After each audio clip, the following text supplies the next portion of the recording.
मुझे लग रहा है कि गांव में मजबूती ज्यादा है। हाँ, इसीलिए कई तरह के इंतजाम किए गए। चलो हम बुनियादी बात पे आते हैं। ये आज की जो आजादी है ये आसानी से नहीं मिली। इसके लिए हमारे महापुरुषों ने बहुत संघर्ष किया। राष्ट्रपिता ज्योतिबा फूले, मां सावित्रीबाई फूले ने अपमान सह के हमें पढ़ाया, स्कूल खोले। छत्रपति साहू जी महाराज ने आरक्षण की व्यवस्था करा के हमें नौकरियों में अवसर दिया। और फिर बाबा साहब अम्बेडकर ने अपने 4-4 बच्चे कुर्बान करके हमें लड़ना सिखाया, हमें संविधान दिया। आज उनके संविधान की बदौलत है कि हम अच्छे कपड़े पहन के, अच्छा मंच सजा के, कुर्सियों में बैठ के अपने प्रोग्राम को कर रहे हैं। लेकिन मैं आपको आने वाले खतरे से अवगत कराना चाहता हूं। अगर हमने ज्यादा दिन इंतजार किया, अगर हम लोग ज्यादा दिन तक अपनी ताकत नहीं बना पाए, तो आज हालात ऐसे हैं कि ये भी नहीं भरोसा कि भारतीय संविधान कब तक रहेगा। आज जो अवसर अधिकार है वो संविधान की वजह से है। और महसूस करके देखिए, अगर संविधान को कोई परेशानी हो जाती है, संविधान कमजोर पड़ जाता है, तो शोषित वंचित वर्ग के लोगों को कौन कुर्सी में बैठने देगा, कौन पढ़ने देगा, कौन इलाज कराने देगा, कौन जमीन जोतने देगा, कौन तरक्की के लिए, कामयाब होने के लिए अवसर देगा। ये सारे अवसर, ये सारे अधिकार तब तक है जब तक संविधान है। संविधान के खतरे को, जो संविधान पर खतरा बना हुआ है, उसे आपको और हमें मिलके उस संविधान के खतरे को दूर करना है। वो खतरा तब दूर होगा जब संविधान को कमजोर करने वाले लोग राजनीतिक रूप से कमजोर होंगे। आपने यहां नगीना में, जब से नगीना पार्लियामेंट बनी, आपने 3 पार्टियों के, अलग अलग पार्टियों के लोगों को मौका दिया। पहली बार आपने समाजवादी पार्टी के लोगों को मौका दिया, उन्होंने अपना एमपी बनाया। समाजवादी पार्टी के जो एमपी बने, उन्होंने आपकी कितनी सेवा की, क्या आपके लिए तरक्की के रास्ते खोले, ये आप बेहतर जानते होंगे। उनका कार्यकाल आपने देखा होगा। फिर आपने भारतीय जनता पार्टी के लोगों को मौका दिया, उन्होंने आपके लिए क्या काम किए, क्या अवसर लागू किए, क्या कानून बनवाए, क्या आपकी तरक्की की, ये बेहतर जानते होंगे। और पिछली बार आपने बीएसपी, समाजवादी गठबंधन के लोगों को मौका दिया। वो कितनी बार इस क्षेत्रों की तरक्की के लिए लड़े, बोले, अधिकारों के लिए संघर्ष किया, ये आप बेहतर जानते हो। मुझे आप इस रूप में जानते हो। मैं यहाँ पैदा नहीं हुआ कि मैं जब से इस आंदोलन में आया हूं तब से आप लोगों के सामने संघर्ष कर रहा हूं। मैं किसी धन्ना सेवक का बेटा नहीं हूं, किसी नेता अभिनेता का बेटा नहीं, एक प्राइमरी स्कूल के हेडमास्टर का बेटा हूं और संघर्ष करके यहां तक पहुंचा हूं और इस उम्मीद से संघर्ष कर रहा हूं। तो मैं इतना बेहतर काम करके दिखाऊंगा जिससे आपकी जिंदगी में बदलाव हो। मैं तो आपके बीच पहली बार आया। मेरी बहनें, माएं, नौजवान भाई जो मुझे जानते हैं, आप मुझे किस वजह से जानते हो? क्या इस बात का एहसास है आपको? किस वजह से जानते हो आप लोग मुझे?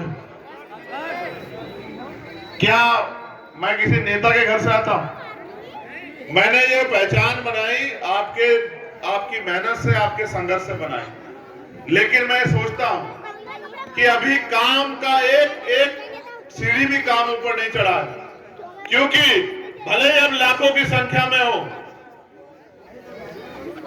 लेकिन इन लाखों की संख्या में होने के बावजूद भी हम एक बच्चे को, एक भाई को रोजगार नहीं दे पा रहे।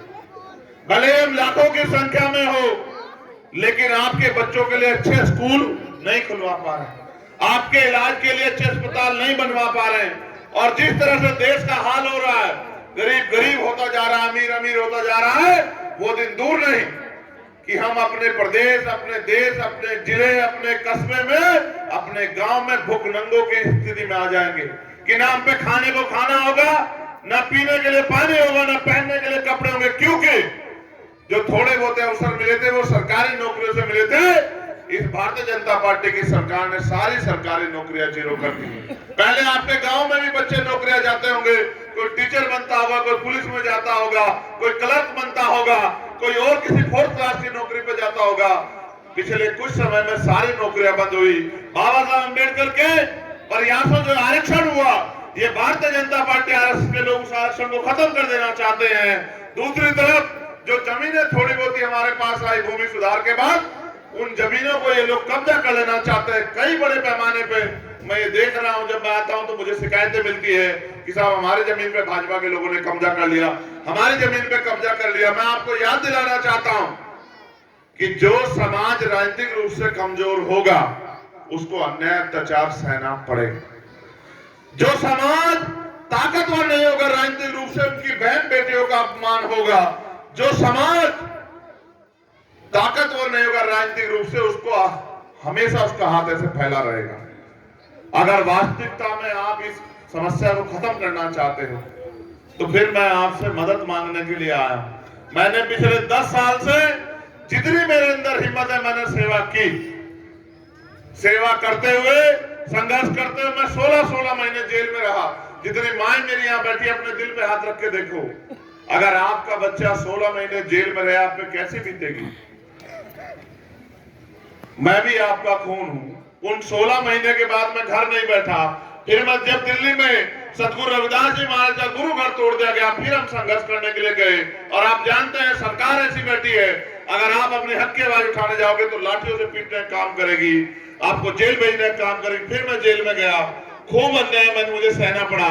और आज के दिन 20 दिसंबर को सीए एनपीआर नारसी के आंदोलन में जब मैं तिहाड़ में आंदोलन दिल्ली में आंदोलन करा, फिर मुझे जेल जाना पड़ा। खूब लाठियां खाई, खूब मुसीबतें झेली, इन सब के बावजूद भी नहीं टूटा।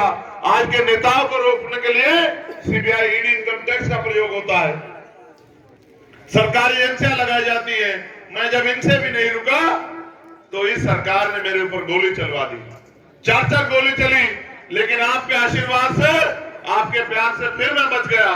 फिर मैंने उसी दिन ये तय कर लिया कि अब मैं अपने पूरे जीवन को अपनी माँ, बहनें, बुजुर्गों, नौजवान भाइयों की तरक्की सहयोग में लगाऊंगा। और इसके लिए तीसरे दिन गोली लगने के बावजूद मैं भरतपुर गया संघर्ष करने के लिए, रैली करने के लिए। पूरे रास्ते खून बहता रहा, पूरे रास्ते जब मैं वो अपनी बात रख रहा था ऐसे, तब खून बहता रहा। मुझे डॉक्टर कहते रहे कि तुम मर जाओगे। मैंने ये कहा कि जिस काम के लिए मुझे सतगुरु रविदास जी महाराज ने भेजा, जिस काम के लिए मुझे मेरी मां ने जन्म दिया, जब तक वो काम पूरा नहीं होता चंद्रशेखर आजाद मरेगा नहीं। और डर के जीना मैंने सीखा नहीं है। मैं मानता हूं कि लोकतंत्र में शक्ति है, और अगर लोकतंत्र में शक्ति आपने नहीं बनाई तो आपको समस्याओं का सामना करना पड़ेगा। आज आप अपनी वोट से चाहे तो किसी कमजोर को ताकतवर बना दो, और चाहे उसके खिलाफ वोट देके उस ताकतवर को मिट्टी में मिला दो, ये आपके पास है। बाबा साहब अम्बेडकर ने अपनी वोट की अपनी सारी ताकत आपको देके भेजी है। इस ताकत का अगर आप सही प्रयोग करना सीख गए तो वो दिन दूर नहीं कि इस प्रदेश और देश में आपका राज आएगा। किसान, मजदूर, कमजोर की जीवन में तरक्की होगी। मैं अपनी माँ बहनों से पूछना चाहता हूँ, क्या आज गरीब इन अमीरों के बड़े बड़े स्कूल में घुस सकता है? क्या आज कोई गरीब इन अमीरों के बड़े बड़े हॉस्पिटल में घुस सकता है? क्या आज अपने इनकी अमीरों का मुकाबला करके आप अपने जीवन को जी सकते हो? क्या हालात ये है, मेहनत तो आप सबसे ज्यादा करते हो, ऐसा नहीं कि मेहनत में कमी है। अपना पेट पालने के लिए आप खूब मेहनत करते हो, मगर मुझे ईमानदार से बताओ, आज भी अगर सुबह मजदूरी पे हमारे लोग ना जाए तो शाम के टाइम हमारा चूल्हा ना चले। ये सच है या नहीं है बताओ। फिर मुझे ये भी बताओ, जो नौजवान भाई मेरे टीवी देखते हैं, मोबाइल देखते हैं, इस देश में ऐसा क्या है कि एक तरफ इतने अमीर लोग होते जा रहे हैं कि उनके कुत्ते भी एसी की गाड़ियों में घूम रहे हैं, उनके कुत्ते भी ब्रेड खा रहे हैं, और हमारे लोगों पे खाने के लिए सूखी रोटी भी नहीं है। उसका एक कारण यह है कि हजारों साल की गुलामी आप एक दिन में खत्म कर सकते हो अगर आप अपनी ताकत बनाओ। और आपने सबको ताकत दी। किसने आपकी कितनी मदद की मुझे नहीं पता, लेकिन मैं एक सच्ची तमन्ना के साथ, क्योंकि मान्यवर काशीराम साहब कहते थे कि तमन्ना अगर सच्ची हो तो रास्ते हजार होते हैं, तमन्ना अगर झूठी हो तो बहाने हजार होते हैं। बहुत सारे बहाने लोगों ने आपके आगे बनाए कि अभी आपको समय लगेगा, आपको समय लगेगा। मैं आपको लिख के देता हूं कि जिन सपनों का, जो आपके सपने, जिन सपनों की एक तस्वीर बना के हम लोग निकले। अगर आपने मुझे इस बार आशीर्वाद और सहयोग दिया तो मैं लिख के देता कि बहुत जल्द वो सपने पूरे होंगे और ये गरीबी, बेबसी, लाचारी आपके जिंदगी में है, ये खत्म होगी। हम पे योजना है कि हम इस क्षेत्र में बड़े बड़े रोजगार लगवा के अपने भाइयों बहनों को यहाँ रोजगार देंगे, माँ बहनों को घर में रोजगार देंगे, उनको किसी के खेत में मजदूरी करने, हाथ फैलाने का मौका नहीं देंगे। अपने भाइयों के लिए पढ़ने के लिए अच्छे स्कूल बनवाएंगे, अच्छे हॉस्पिटल बनवाएंगे, सड़कें यहाँ की सुधरवाएंगे, तमाम तरह की व्यवस्था करेंगे जिससे आपके जीवन में खुशहाली आए। और जो टैक्स का पैसा जो आप देते हो उस पैसे को आपकी तरक्की में लगाने का काम करेंगे। लेकिन ये तभी संभव है जब आप इस लड़ाई को लड़ने का अधिकार हमें दें। मैं आपसे यहाँ सहयोग मांगने के लिए आया हूँ। और ये आप केतली देखना, जरा मुझे उठा के देना भाई। हमारे नेता ये कहा करते थे कि जो सहारा देगा वो इशारा भी देगा। मैं आपसे, ये आपकी मेरी सामूहिक लड़ाई है, मुझे आपके सहयोग की भी जरूरत है। मैं आपसे अपील करूंगा, चाहे आप इस केतली में अपना 1 रुपया देके डालें, लेकिन इस केतली में सहयोग जरूर करें, जिससे इस आंदोलन में आपका योगदान भी हो। जो ज्यादा दे सकता है वो ज्यादा दे, क्योंकि किसी दुश्मन का सहारा लेके मैं ये चुनाव नहीं लड़ना चाहता, किसी दुश्मन का सहारा लेके मैं लड़ाई नहीं लड़ना चाहता। आपके सहारे पे लड़ाई लड़ी जाएगी।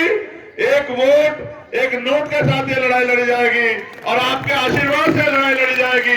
मैं वचन देके कहता हूं कि जब तक मेरे शरीर में जान है मैं पूरी ईमानदारी, मुझे कितनी हिम्मत दी, मगर मैं आपसे कहना चाहता हूं पूरी जिम्मेदारी से, सतगुरु रविदास जी महाराज का गुरुघर वहां है।